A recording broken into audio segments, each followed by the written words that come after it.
할렐루야. 예배 자리에 나오신 여러분을 환영하고 축복합니다. 우리 옆 사람과 인사할까요? 반갑습니다. 오늘도 은혜 많이 받으세요. 네. 오늘도 걸어오실 때 주님과 함께 걸어오셨죠? 우리 그런 기쁜 마음으로 박수 치면서 찬송하겠습니다.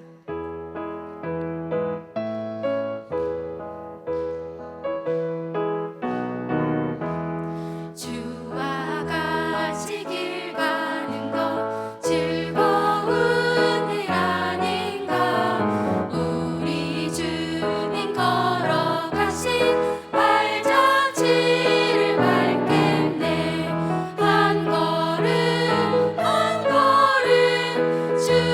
예수와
존귀한 이름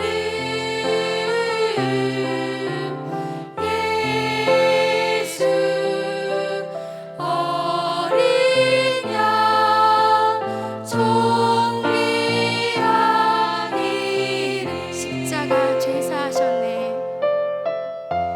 십자가 제사하셨네 주님의 이름 찬양해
마음을 주님 앞에 올려드립니다. 우리의 약할 때 강함 되시는 주님을 찬양합니다. 이 시간 우리의 말씀을 받는 우리 마음을 위해서, 또 말씀을 선포하시는 목사님을 위해서 이 시간 기도하며 나아가겠습니다.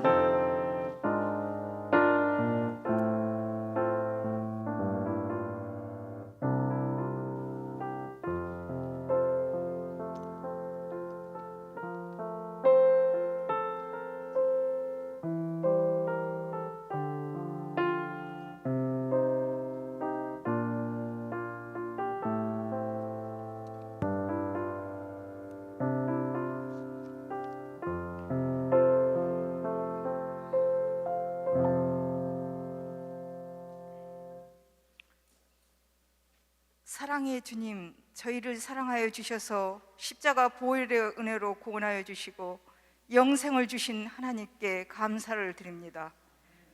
때에 따라 돕는 은혜를 주셔서 여기까지 오게 하심을 감사드립니다. 주님의 큰 사랑을 받은 우리가 교만하지 않고 늘 겸손하게 나를 돌아보며 충성되게 가정에서나 공동체에서 맡은 일을 잘 감당하고 섬기게 하옵소서. 비록 지금의 형편과 삶이 힘들더라도 모든 염려를 다 아시는 주님께 맡기고 삶의 우선순위가 늘 주님이 먼저이기를 원합니다. 5월은 가정의 달입니다. 우리 가정들마다 믿음으로 하나가 되어 늘 화목하며 기쁨과 감사가 넘치게 하옵소서. 아버지, 이 나라를 위해 세우신 대통령과 이정자들이 하나님을 경외하게 하시고 지혜를 주옵소서. 급변하는 세계 정세에 대처할 수 있는 통찰력과 분별력을 주셔서 잘 대처하게 하시고 나라와 국민을 위한 정의롭고 공의로운 정치를 하게 하옵소서.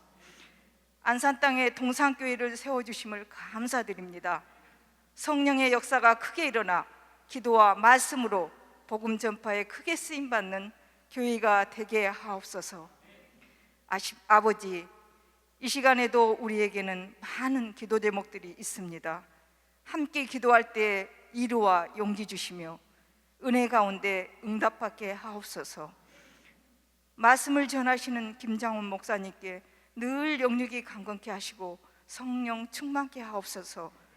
오늘 말씀을 통하여 저희가 새 힘을 얻고 생명의 양식이 되는 시간 되게 하옵소서. 수요 기도회를 섬기는 모든 봉사자들을 축복하옵소서. 감사드리며 예수님의 이름으로 기도드렸습니다. 아멘.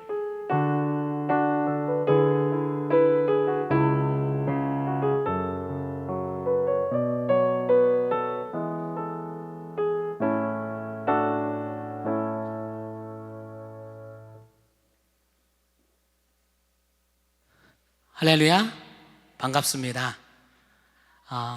5월 가정의 달입니다. 우리 이렇게 고백하도록 하겠습니다. 하나님 때문에 우리의 가정이 행복합니다. 자, 이번에는 옆에 있는 분들에게 이렇게 인사하겠습니다. 하나님 때문에 당신의 가정이 행복할 줄 믿습니다. 아멘. 그렇게 될 줄 믿습니다. 아멘. 오늘 함께 나눌 말씀은 고린도후서 12장 1절부터 10절까지의 말씀입니다. 고린도후서 12장 1절부터 12절까지의 말씀입니다. 큰숨 맑은 샘 5월 첫째 주 셀 모임 본문 내용이기도 합니다.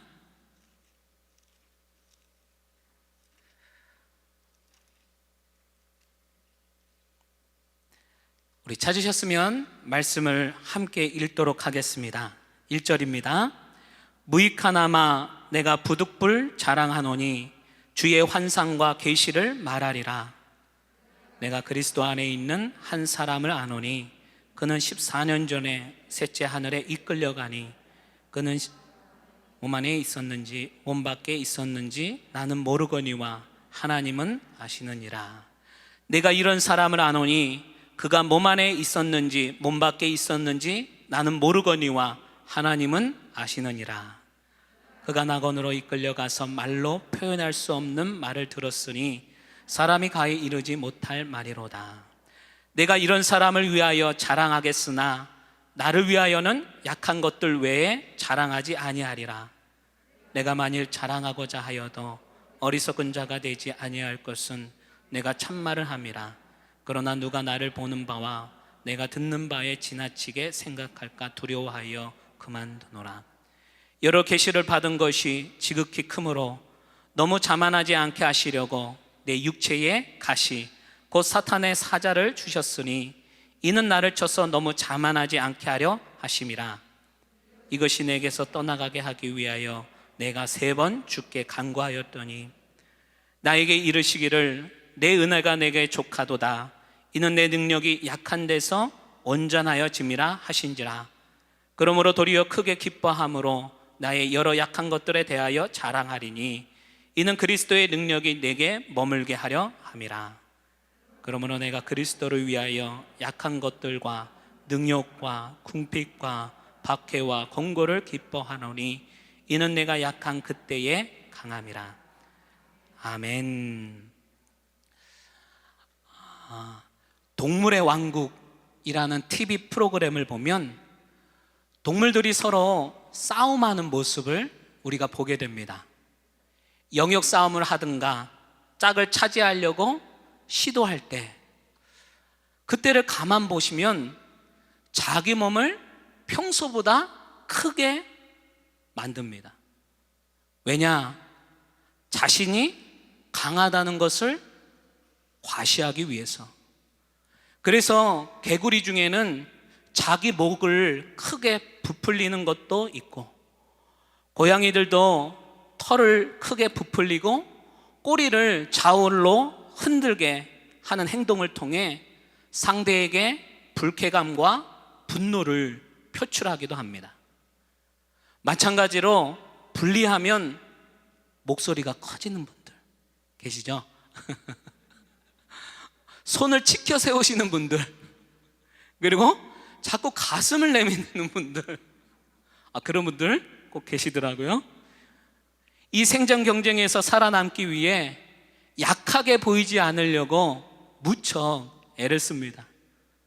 강한 자를 인정해주는 세상이기 때문에 어떻게 해서든지 스스로 강해지려고 하고, 또 좀 모자라다 싶으면 약한 모습을 감추고 강하게 보이려고 애를 쓰고 살아갑니다.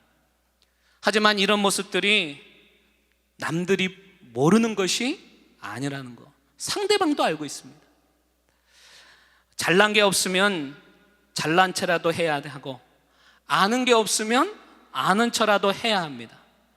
자신에게 힘이 약하다고 생각하면 강한 척 하느라 몸에 뭐라도 새기고 위협적으로 보여줘야만 합니다. 그러나 그렇게 할수록 자신만 더 우스워진다는 거. 사람들은 이 강함의 실제적인 유익을 잘 알기 때문에 대부분의 사람들은 약함에 대해서는 관심이 없습니다. 오히려 어떻게 해서든지 연약함을 피하거나 부인하려고 합니다. 왜냐하면 동물의 세계와 마찬가지로 양육강식의 논리가 지배하는 세상에서 연약함은 곧 실패, 패배, 루저를 의미하기 때문입니다. 그래서 사람들에게 약함이라는 것은 그리 좋아하는 단어가 아니라는 것. 그러나 하나님은 분명히 다릅니다. 그분은 우리의 연약함에 대해 관심이 많으세요. 사실 하나님은 우리의 힘과 기술, 재능에 대해서는 별로 관심이 없어 보입니다.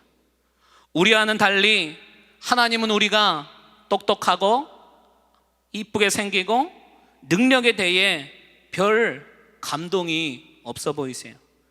오히려 그분은 우리가 숨기고 싶어 하는 것, 없애고 싶어 하는 나의 약점을 찾고 계시고요, 그것을 이용하시길 더 원하신다는 겁니다.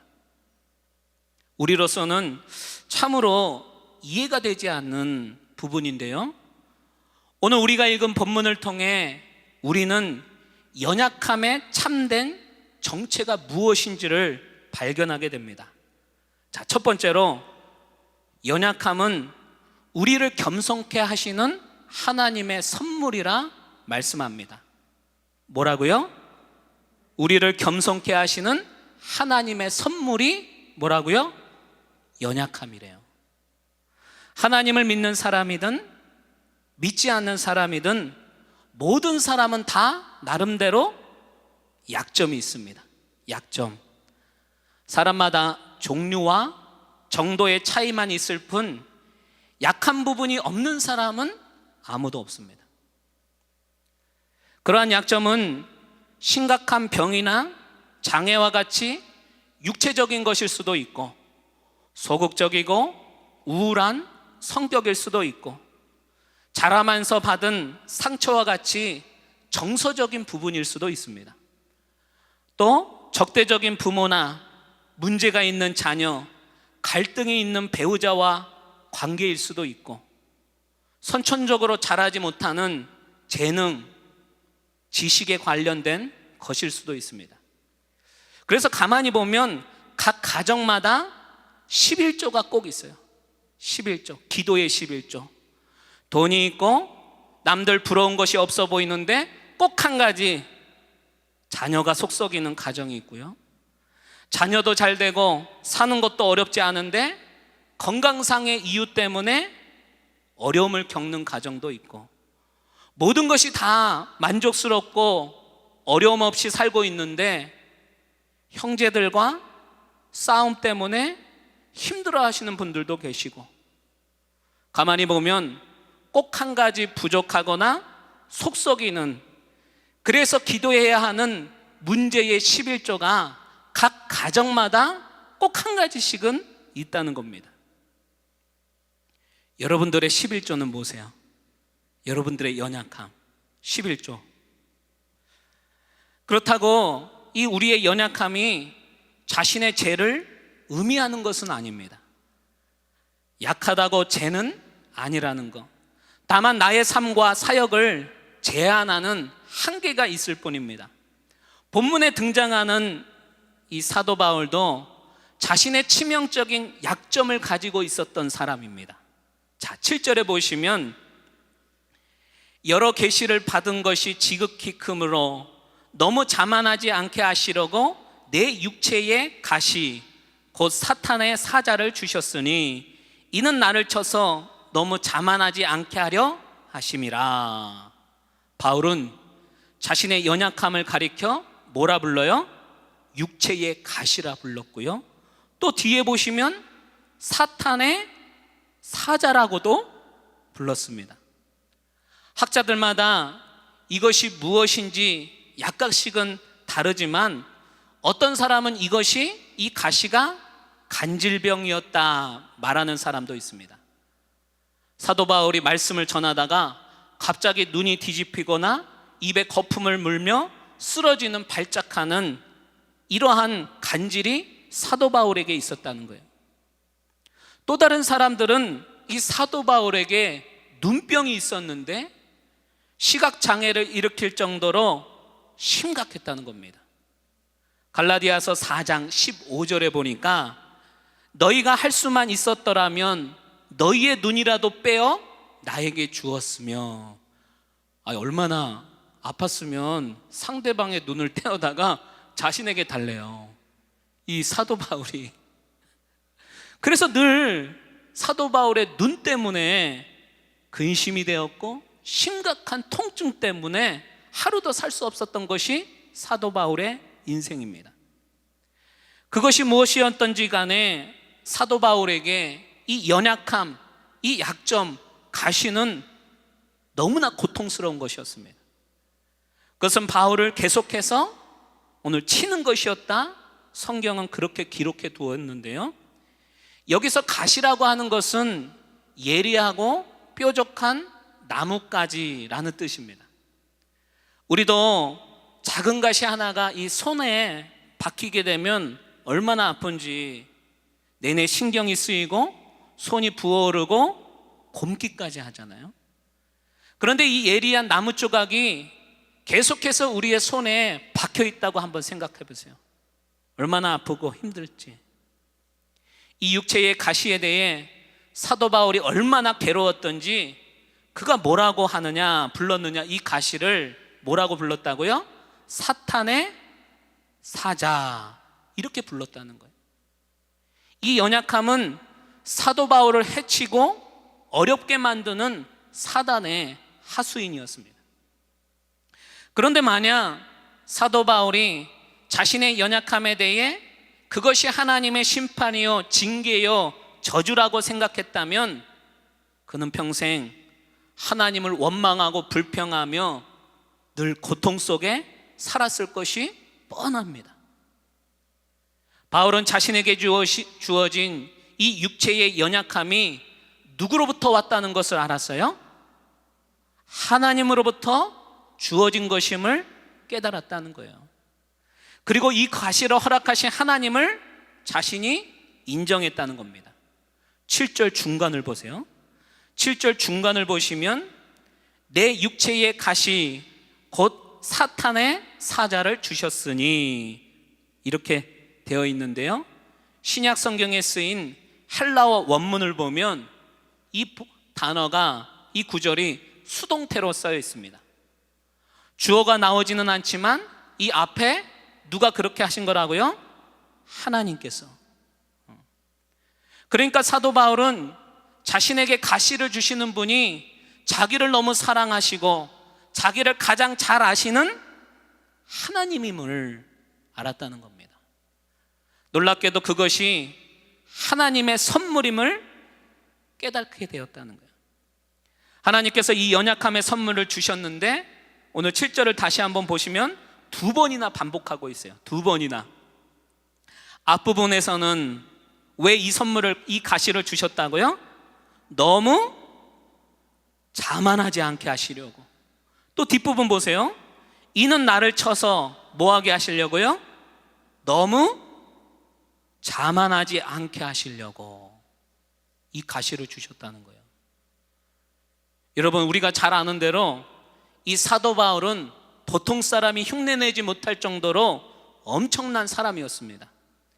빌립보서 3장에 보면 남들이 자꾸 인간적인 자랑을 하니까 자기도 그 얘기를 듣고 가만히 있지 못했는지 자기 자랑을 빌립보서 3장에 좀 기록해 놓았는데요, 요즘 말로 아주 부잣집 출신에다가 최고 명문대학교를 졸업한 그런 학교에서 박사 학위를 2-3개쯤 받았을 것 같은 그렇게 대단한 사람이 사도 바울이에요. 그런데 이 사도 바울이 그것들을 자랑하지 아니하고 다 뭐처럼 여겼어요? 배설물로 버려버렸다, 이렇게 말합니다. 이뿐만 아니라 사도 바울이 예수님을 만난 후에는 그가 영적으로 신비로운 경험을 많이 했는데요, 오늘 본문을 봐도 놀라운 영적 체험을 사도 바울이 하게 됩니다. 자, 1절부터 4절 말씀 보세요. 어떤 체험을 하게 되는지. 무익하나마 내가 부득불 자랑하노니 주의 환상과 계시를 말하리라. 내가 그리스도 안에 있는 한 사람을 아노니 그는 14년 전에 셋째 하늘에 이끌려간 자라.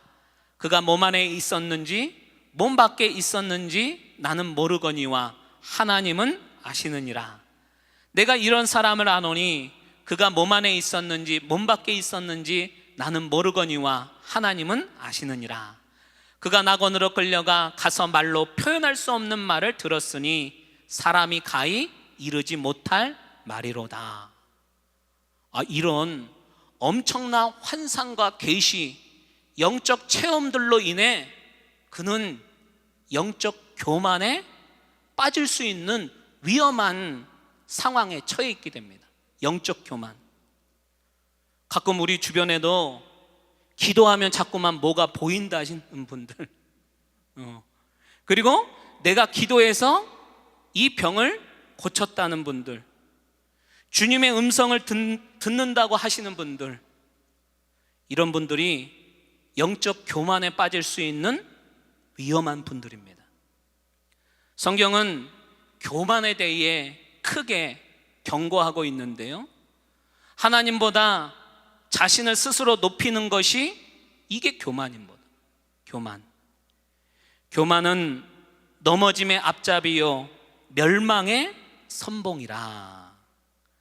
비록 바울은 교만하지 않았지만 하나님은 바울이 이러한 여러 가지 가지고 있는 것, 여러 가지 체험, 신비로운 것들을 경험함으로 통하여서 교만해질까 봐 그것을 미리 아셨고 보셨고 그에게 가시를 주심으로 말미암아 교만으로부터 그를 구해 주셨다는 겁니다. 저와 여러분들도 얼마나 교만하기 쉬운지 너무나 잘 알고 있습니다. 인간은 죄인인지라 사람을 만나거나 셀모임 안에서 두세 마디가 하게 되면 뭐가 시작되는지 아세요? 자기 자랑이 시작됩니다. 두 마디 세 마디가 끝나면 바로 이제 본격적으로 자신을 드러내게 돼요. 자신을 드러내고 싶고 과시하고 싶은 마음이 막 속에서 막 솟구칠 때가 한두 번이 아닙니다. 그러나 성경은 분명히 자기 자랑, 교만은 위험하다 말씀하고 있습니다. 하나님께서 다른 건 다 고쳐서 사용하셨지만 교만한 사람만큼은 사용하지 못하셨다는 거. 오래전 영화로도 나왔던 이 타이타니코, 여러분 보셨죠? 타이타니코. 네. 이 타이타니코가 첫 항해를 시작하기 전 사람들이 이렇게 말합니다. 이 배는 하나님도 침몰시킬 수 없는 완벽한 배다. 그런데 하나님이 아니라 뭐에 배가 침몰됐어요? 빙하의 작은 부분에 배가 부딪혀서 침몰해버리고 맙니다. 왜 그랬습니까? 사람들의 교만 때문에. 배가 안전하다고 교만 때문에 구명조끼, 오늘 구명보트도 준비하지 않고 거듭된 경고 신호에도 불구하고 사람들이 귀를 기울이지 않았다는 거예요. 그러다 항해를 하다가 빙산 일부분에 부딪혀 배가 침몰해버리고 맙니다. 하나님은 우리가 그렇게 영적으로 침몰하기를 원치 않으십니다. 놀랍게도 저와 여러분이 갖고 있는 이 연약함이 하나님께로 나오게 하는 도구라는 걸 믿으시기 바랍니다. 연약함이 하나님께로 나오는 거예요. 뭐 하게 하시려고요? 하나님만 바라보게 하시려고. 나의 연약함을 통하여 하나님만 의지하게 하시려고. 우리가 그것을 하나님을 인정해야 그때서부터 하나님께서 우리의 삶에 개입하셔서 나의 삶을 일하기 시작하기 때문입니다. 장훈아, 힘 빼라. 힘 빼. 내 도움 없이는 안 된다. 그래서 이 가시는 저와 여러분들이 교만하지 않도록 힘을 빼게 하는 하나님의 선물이라는 사실을 여러분 꼭 기억하시길 바랍니다. 자, 두 번째로 보니까 연약함은 하나님의 능력과 은혜를 경험케 하는 도구입니다. 하나님의 능력과 은혜를 경험케 하는 도구. 오해하면 안 되는 게 가시는 분명 즐거운 일이 아니에요. 좋은 것이 아닙니다. 사도 바울도 자신의 가시를 즐기며 좋아하지 않았습니다.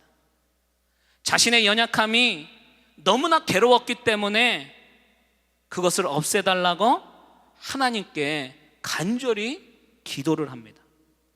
8절 말씀을 보세요. 이것이 내게서 떠나가게 하기 위하여 내가 3번 주께 간구하였더니, 주님께 3번을 기도했다는 것은 가벼운 기도가 아니라는 거예요. 우리가 식사하기 전에 하나님 감사합니다, 잘 먹겠습니다, 아멘, 이 정도로 말하는 게 아니라 목숨을 걸고 하는 기도. 이를테면 40일 금식 기도와 같은 거, 40일 금식 기도와 같은 것을 그렇게 3번씩이나 사도 바울이 했다는 거예요. 이찬수 목사님의 아버님도 목회를 하다가 40일 금식을 하다가 소천을 하셨다고 들었는데요. 아무것도 먹지 않고 40일이나 기도를 한다는 것이 얼마나 힘든 일인지. 그런데 바울은 그것보다 더 힘들게 3번씩이나 자신의 가시를 없애달라 간절히 기도를 했다는 거예요. 마치 예수님께서 겟세마네 동산에서 피땀을 흘려가며 기도를 하셨던 것처럼, 여러분, 우리가 자신의 연약함을 위해 기도하는 건 결코 잘못된 것이 아닙니다. 당연히 우리의 연약함을 가지고, 문제를 가지고 하나님 앞에 기도해야 하는 줄 믿습니다. 그런데 이러한 사도 바울의 간절한 기도에 대해 하나님께서 뭐라 응답을 해주시느냐?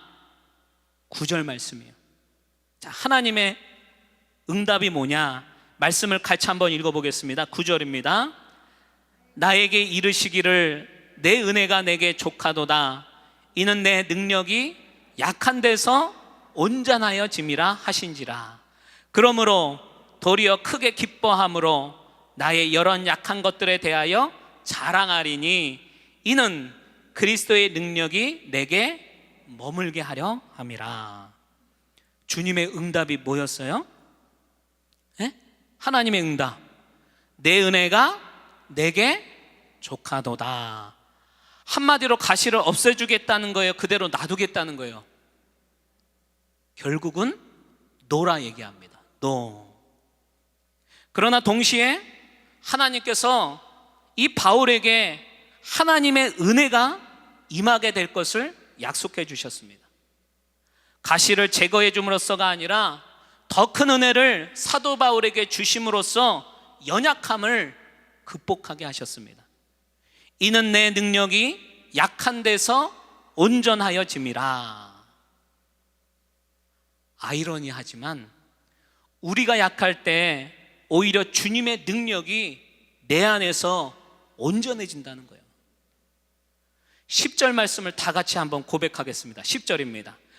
그러므로 내가 그리스도를 위하여 약한 것들과 능욕과 궁핍과 박해와 공고를 기뻐하노니 이는 내가 약한 그때에 강함이라. 여기에서 내가 약한 그때의 강함이라, 이 말은 하나님 나라의 역설이고 이것이 진리입니다. 여러분, 한번 이렇게 한번 해보시겠어요? 주먹을 한번 꼭 쥐어보시기 바랍니다. 주먹 꼭 질수록 더 유리합니다. 꼭 질수록. 자, 여러분이 내 것이라고 생각하는, 그리고 손에 쥐고 있는 것을 펴는 게 우리에겐 강함이래요. 쥐고 있는 것을 피는 게 하나님께는 강함이래요. 물질의 어려움, 건강이 상하고 자녀가 속색이고 힘들게 하는 건, 사업이 점점 망하고 어려워지는 건, 내 것이라 생각했던 것들이 하나 둘씩 사라지고 쥐고 있는 것들이 아무것도 남지 않았을 때, 그때 우리는 비로소 겸손해지게 됩니다. 그제서야 내 것이 아무것도 없음을 깨닫게 됩니다. 그리고 나면 하나님의 얼굴이 보이기 시작해요. 하나님의 얼굴. 인간의 능력이 넘칠 때는 하나님의 도우심이 잘 깨달아지지 않지만, 내가 짓고 있는 것들이 다 사라지고 나면 그때서부터 하나님의 능력을 구하게 되고요, 하나님의 도우심이 커지고요, 하나님을 찾고 구할 수밖에 없는 연약한 존재가 된다는 겁니다. 그래서 우리가 인정하고 싶지는 않지만 고난이 또 다른 말로 뭐라고 그래요? 또 다른 축복이래요. 고난이 축복이래요. 우리는 우리가 약하고 부족해서 하나님의 능력과 역사가 내게 일어나지 않는다, 그렇게 생각합니다. 그러나 정반대라는 거, 하나님은 우리가 너무 약해서가 아니라 내가 너무 강하기 때문에 하나님의 능력이 필요 없다는 거예요. 기도하지 않아도 너는 할 수 있는 게 참 많네. 내게 나오지 않아도 너 스스로 해결할 수 있는 게 이렇게 많네. 하나님께서 그렇게 보신다는 거예요. 구약 성경에 나오는 모세는 이집트의 왕자였습니다. 40년 동안 이집트 왕궁에서 자랐는데요, 40세가 되어서 자기 백성을 돌아볼 마음이 생겼을 때 그에게는 부족함이 없었고 그는 강하다 느꼈습니다. 최강대국인 애굽의 왕자, 용사, 최고의 엘리트 교육을 받았고 자기 백성들에 대한 열정도 모세는 강했습니다. 그러나 누구를 쓰실 수가 없었어요? 하나님은 모세를 쓰실 수가 없었습니다. 왜냐? 모세가 너무 강하기 때문에. 그러나 그 후에 모세가 애굽 군인을 죽인 후 도망자 인생이 되어 광야에서 40년을 보내게 됩니다. 광야에서 40년을 보내고 나서 비로소 모세가 약해질 대로 약해질 그때 하나님께서 그때 부르십니다. 그리고 모세를 사용하세요. 사랑하는 여러분, 하나님의 능력은 우리의 연약함 가운데서 역사하는 줄 믿습니다. 나의 재능, 은사, 학벌, 가지고 있는 것을 의지하지 마시고 주님 붙잡아야 힘이 될 줄 믿습니다.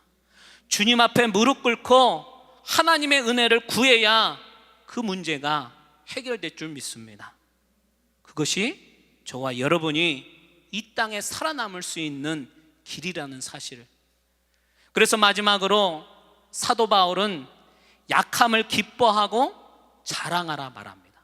자, 우리 한번 따라해 보시겠어요? 나의 약함을 기뻐하고 자랑하라. 좋은 일이 생기면 사람들에게 자랑하는 게 그게 사람의 본성입니다. 내 자녀가 최고의 학교를 가게 되면 자랑하고 싶어 미치겠어요. 우리 딸내미가 100점 수학 100점 맞고 있을 때 제 주변의 목사님들한테 한턱 냅니다. 진짜 우리 주변 우리 딸내미가 100점 맞았어. 이번에 반장이 됐네? 저도 막 자랑하고 싶어요. 이게 우리의 본성이에요. 그런데 자녀가 실패를 했다면 그것에 대해서는 말하고 싶지가 않습니다. 우리가 할 수만 있다면 숨기고 싶은 치부예요. 왜냐하면 우리는 연약함을 싫어하고 부끄러워하기 때문입니다. 그런데 사도 바울은 자신의 연약함을 어떻게 하라고요? 기뻐하고 자랑하라 말씀합니다. 도리어 크게 기뻐함으로 나의 여러 약한 것들에 대하여 자랑하니라. 여러분, 지금 자신이 부끄러워하는 것, 약하다고 여기는 것, 남들에게 알려지기 싫은 것 한번 생각해 보시겠어요? 그것이 뭔가? 10절을 보세요. 10절을 보시면 사도 바울이 말하고 있는 약한 것들과 능욕과 궁핍과 박해와 공고라고 적혀 있는데 한번 자신의 약점을 거기다가 한번 집어넣어 보시겠어요? 집어넣으시고 오늘 10절을 처음부터 한번 같이 한번 읽어보겠습니다. 그러므로 내가 그리스도를 위하여 질병으로 기뻐하노니 가난으로 기뻐하노니 술 먹고 늦게 들어오는 남편 때문에 기뻐하노니. 쉽지 않은 일이요. 쉽지 않은 일이야. 그런데도 사도 바울은 그렇게 했다는 거예요. 기뻐하고 감사.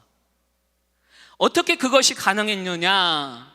자, 사도 바울의 비결 첫 번째, 자신의 연약함을 인정했다는 겁니다. 자신의 연약함. 자신의 약함을 부인하거나 숨기거나 위장한 것이 아니라 자신에게 있는 연약함을 현실로 받아들이고 인정했다는 거예요.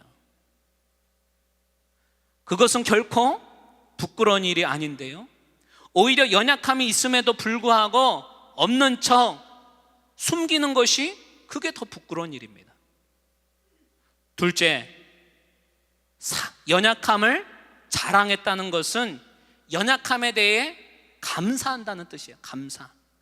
이것은 쉬운 일이 아니지만 나의 연약함을 하나님께서 능력과 축복의 통로로 사용하신다라는 이 사실을 믿었기 때문에 자신의 연약함을 가지고 감사할 수 있었다는 거예요. 하나님께서 이 연약함을 통해서 분명 사용하실 거야. 분명 나를 통해 축복하실 거야. 셋째, 연약함을 자랑한다는 것은 연약함을 나눈다라는 겁니다. 나눈다. 우리가 셀에서 나눠야 할 것이 바로 이것이에요. 자꾸 숨기고 쉬쉬하고 아닌 척하는 것이 아니라 자신의 연약함을 솔직히 셀원들에게 기도로 요청하는 것, 이게 되게 중요합니다. 셀원들과 함께 자신의 문제를 놓고 자신의 연약함을 놓고 마음을 모아 간절히 기도하는 가운데 그것 가운데 치유가 일어나고 변화가 생기고 문제가 해결되는 놀라운 기적이 우리의 셀 안에 있게 될 줄 믿습니다. 그래서 연약함을 나누라는 거예요. 넷째, 연약함을 자랑한다는 것은 하나님의 능력을 자랑한다는 말입니다. 하나님의 능력. 그래서 자신의 부정적인 것은 적게 말하시고 하나님의 가능성에 대해서는 많이 말하는 것이 좋습니다. 이번 일로 하나님께서 해주실 줄 믿습니다. 내 자녀를 하나님께서 만나주실 줄 믿습니다. 우리 가정의 이 문제로 살아계신 하나님을 경험하게 될 줄 믿습니다. 하나님께서 내게 해주신 일로 인해 그분을 자랑하는 것, 이게 연약함을 자랑하는 거예요. 오늘 말씀을 마무리하겠습니다. 결국 우리의 문제는 나의 연약함에 있지 않습니다. 얼마나 자신의 연약함을 인정하고 주님을 의지하는가, 이것에 달려있다는 겁니다. 우리가 인생을 살다 보면 이해가 되는 것보다 이해가 되지 않는 것들이 더 많듯 고난을 통해 하나님의 정확한 의도가 무엇인지는 100% 사람이 다 이해할 수가 없습니다. 그러나 이럴 때 피조물인 우리들이 하실 수 있는 일은 절대 주권자이신 하나님을 철저히 신뢰하는 것. 하나님께서 다 이유가 있겠지, 뜻이 있어서 그렇게 하시겠지, 분명 좋은 길로 인도해 주실 거야. 우리의 믿음의 선택은 선한 결말이었어. 이것이 연약함의 가시를 품고 사는 저와 여러분들의 자세입니다. 이러한 믿음이 저와 여러분들에게 가장 큰 힘이 되시길 주님의 이름으로 축원드립니다. 같이 한번 우리 이 찬양으로 고백하도록 할 텐데요.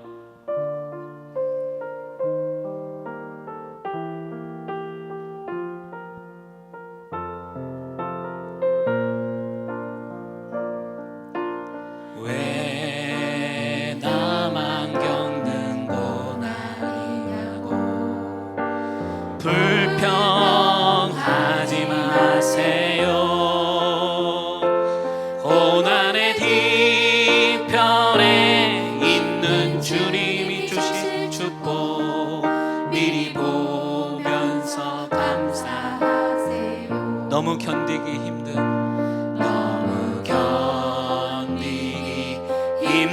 지금 이 순간에도 주님이 일하고 계시잖아요. 남들은 지쳐 앉아 있을지라도 당신만은 일어서세요. 아멘. 힘을 내세요. 힘을 내세요. 힘을 내세요. 주님이 손잡고 계시잖아요. 주님이 나와 함께함을 믿는다면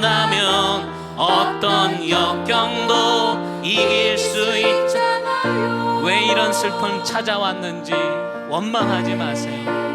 이런 슬픔 찾아왔는지 원망하지 마세요.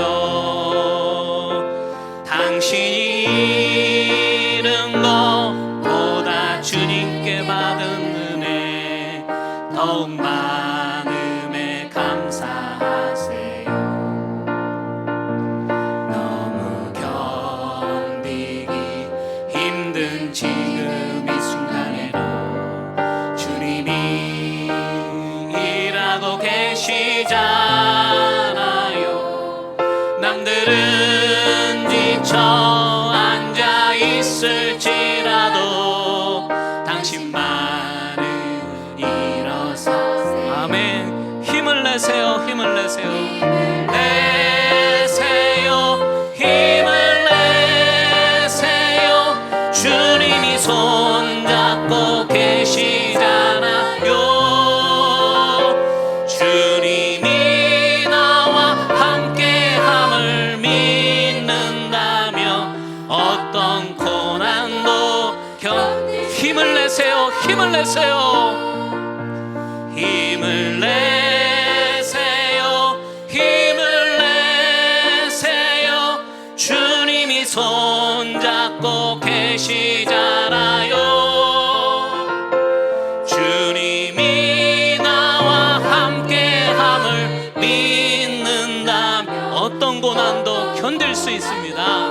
견딜 수 있잖아요. 우리 한번 기도하실 텐데요. 오늘 가슴에 한번 손을 한번 갖다 대시고, 주님, 우리의 연약함을, 우리의 약점을, 우리의 가시를 알고 계시는 주님, 오늘도 이 연약함을 가지고 주님 앞에 찾아 나왔사옵니다. 하나님의 도우심 없이는 한순간도 살 수 없는 연약한 우리들이오니 하나님, 하나님께서 하실 수 있다면 이 가시를 제거하여 주시옵시고, 그러나 이 연약함을 통해 다시 한번 하나님을 의지하기를 원하신다면 하나님 우리에게 은혜를 더하여 주시옵소서. 하나님과 함께 이 가시를, 이 고난을, 역경을 이겨나가기를 원하오니 주여 우리에게 은혜를 주시옵시고 우리를 도와주시옵소서. 우리 간절히 주님 이름 한번 찾고 간절히 기도합니다. 주여,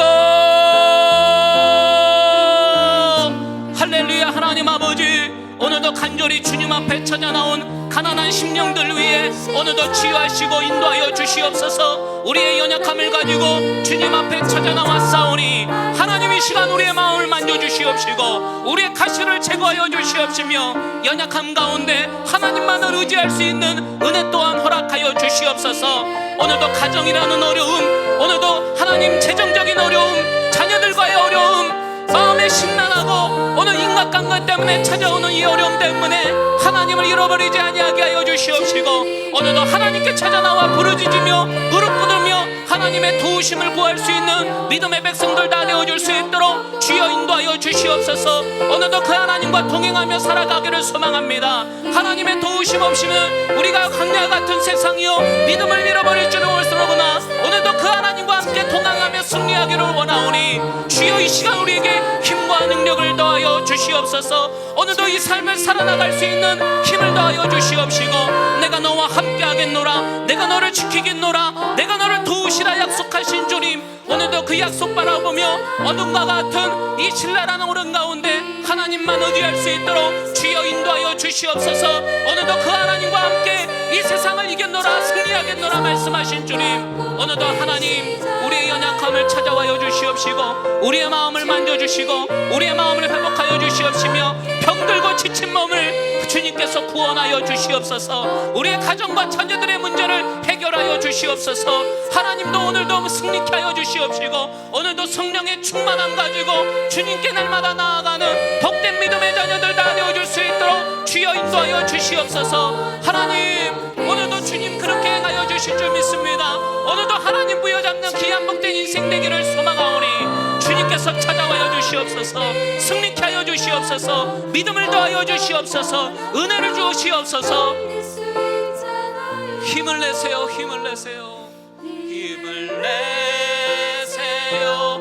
힘을 내세요.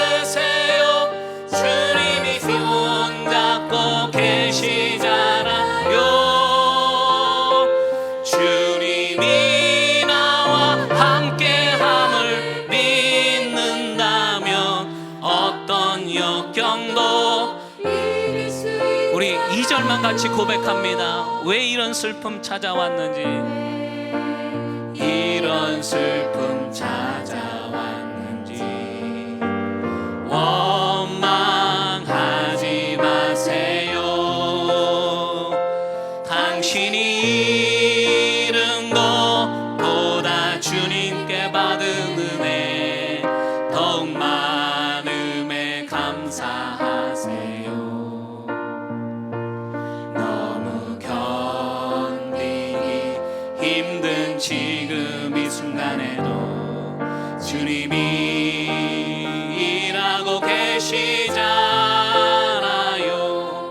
남들은 지쳐 앉아 있을지라도 당신만은 일어서세요. 힘을 내세요.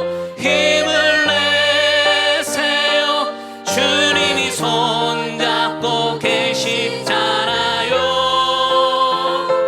주님이 나와 함께함을 믿는다며 어떤 고난도 견딜 수 있잖아요.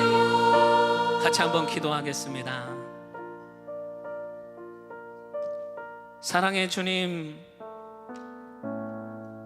우리의 연약함으로 또 가시로 인하여 이 세상에서 사는 것이 너무나 힘들고 어려울 때가 많습니다. 이 가시만 없다면, 이 고난만 없다면 하나님을 더 잘 믿겠노라, 하나님을 더욱더 의지할 수 있겠노라 하지만 오히려 이 가시 때문에, 우리의 연약함 때문에 우리는 하나님을 붙잡을 수밖에 없는 연약한 인생임을 고백하게 합니다. 그러나 주님께서 하실 수 있음을 믿습니다. 우리의 가시를 제거하여 주시옵시고 우리의 인생의 문제와 우리의 자녀들의 인생길에 하나님 고난과 역경이 오늘 지나갈 수 있도록 주님께서 도우시고 인도하여 주시옵소서. 그러나 이것이 분명 우리에게 필요하다면 이 가시를 통하여 날마다 주님께 기도하며 아뢰며 의지하며 바라보는 인생 되게 하여 주시옵시고 하나님을 떠나버리지 않는 인생 되어질 수 있도록 우리에게 하나님 은혜를 더하여 주시옵소서. 오늘도 그 하나님의 인생을 붙잡는 인생이 가장 복되고 형통한 인생임을 믿습니다. 오늘도 우리에게 힘 주시고 능력 주시고 하나님의 은혜를 더하여 주시옵소서. 오늘도 그렇게 행하신 하나님을 찬양합니다. 사랑합니다. 예수님의 이름으로 감사하며 기도드립니다. 아멘. 우리 하나님께 영광의 박수를 올려드리겠습니다. 광고 말씀 드리겠습니다. 2차 공동의회 안내입니다. 5월 8일 주일 2022년 안산동산교회 장로 선출을 위한 2차 공동의회가 개최됩니다. 세례교인 성인이면 누구나 투표에 참여할 수 있으며 장로 선출을 위한 투표는 총 11명의 후보 중 최대 9명까지 기표하실 수 있다는 걸 꼭 기억하시기 바랍니다. 현장 투표는 본당은 오전 8시부터 오후 4시까지, 본당 1층 챌린지홀에서, 학교 예배당은 오전 9시부터 오후 2시까지, 학교 예배당 1층 세미나 1실에서 투표를 하실 수가 있습니다. 현장 투표를 하실 때에는 교적 바코드를 반드시 지참해 주시기 바랍니다. 전자투표는 오전 8시부터 오후 4시까지 교회 홈페이지를 통하여 투표하실 수 있습니다. 유아 세례식이 5월 22일 주일 학교 예배당 1부와 2부 예배 시에 진행됩니다. 신청은 5월 7일 토요일까지 교회 홈페이지에서 각 예배 시 10명까지 신청하실 수가 있습니다. 교육과 자격 및 자세한 문의는 주보를 참고해 주시길 바랍니다. 안산동산교회 공지사항입니다. 셀 예배 모임은 온라인과 오프라인으로 드려집니다. 새벽 기도회는 5월 2일 월요일부터 1부 오전 5시, 2부 오전 6시로 드려지고 있습니다. 본당 1부 새벽 기도회 시 교회 차량이 운행되고 있습니다. 본당 10층 기도실은 오전 6시부터 10시까지 사용하실 수가 있습니다. 성도님들의 적극적인 참여와 기도 부탁드립니다. 이 시간 축도하시고 오늘 예배를 마치도록 하겠습니다. 지금은 우리 주 예수 그리스도의 은혜와 하나님의 극진하신 사랑과 성령님의 감화감동 역사하심이 우리의 약함을 통하여 하나님의 강함을 인정하기를 원하는 오늘 이곳에 있는 모든 동산교회 예배자들 위해, 온라인을 통해 예배하는 온라인 예배자들 위해, 우리의 사업장, 가정, 자녀들 위해 지금으로부터 영원토록 함께 있을지어다. 아멘.